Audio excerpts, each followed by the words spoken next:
Գորաշկն ամեն օր ուղերձների շարք։ Աստծու զորությունը դրսևորվում է, երբ դու կարիքի մեջ ես։ Փիլիպպեցիս 4:6-7 խոսքերում կարդում ենք.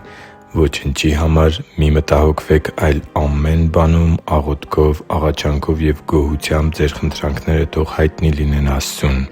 Եվ Աստծու խաղաղությունը, որ ամեն մտքից վեր է, ձեր սրտերն ու մտքերը Քրիստոս Հիսուսով կպահպանի» Իսկ ի՞նչ կարիքի մեջ ես դու, սիրելի՛ բարեկամ։ Ճիշտ ինչպես մեր ընկերների հավատարմությունն է երևում, երբ մենք նեղության կամ կարիքի մեջ ենք, այնպես էլ Տեր Աստծու ողորմածությունն ու սերն են դրսևորվում, երբ մենք դրանց կարիքն ենք ունենում։ Տեր Աստված հավատարիմ, սրտակից ընկեր է։ Ըստ Աստծու Խոսքի՝ Տերը հոգ է տանում մեր կարիքների համար Իր հարստության համաձայն և Հիսուս Քրիստոսի փառքի միջոցով։ «Եվ իմ Աստված թող համաձայն Իր հարստության ձեր կարիքները հոգա Քրիստոս Հիսուսի փառքի միջոցով» Քո բոլոր կարիքներն առանց բացառության հայտնի են Աստծուն։ Եթե ես այժմ քեզ նորից հարցնեմ՝ ի՞նչ կարիքի մեջ ես, պատասխանը նույնը կլինի։ Գուցե դու մի երկար ցուցակ գրես, որը կներառի ոչ միայն քո հուզական խնդիրները,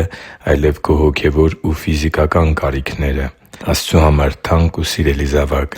մինչ դու մտքումդ կազմում ես այդ ցուցակը, ուզում եմ քեզ հիշեցնել, որ Տեր Աստված տեսնում է քեզ։ Նա գիտի և ճանաչում է քեզ։ Նա սիրում է քեզ անկախ բոլոր հանգամանքներից։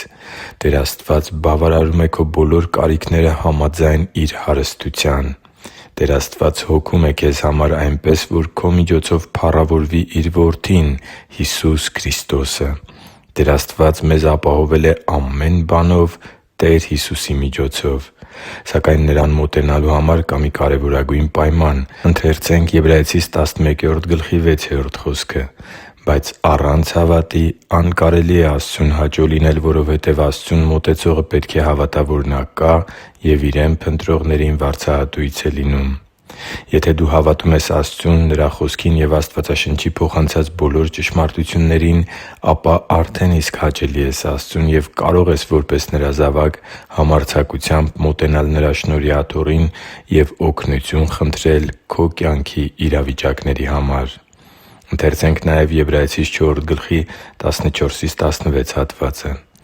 «Արդ ունենք երկինքներով անցած մեծ Քահանայապետ՝ Հիսուսին՝ Աստծու Որդուն, ուստի ամուր պահենք դավանությունը,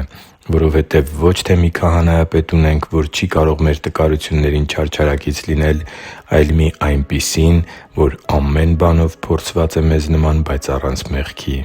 Ուրեմն Նրա շնորհի աթոռին համարձակությամբ մոտենանք, որպեսզի ողորմություն ստանանք ու շնորհ գտնենք մեզ օգնության պատեհ ժամին» (Եբրայեցիս 4․17-16)։ Ես քեզ հրավիրում եմ այսօր համարձակությամբ մոտենալու Տեր Աստծու շնորհքի գահին, որպեսզի ողորմություն և շնորհ գտնես քո նեղությունների ու կարիքի մեջ։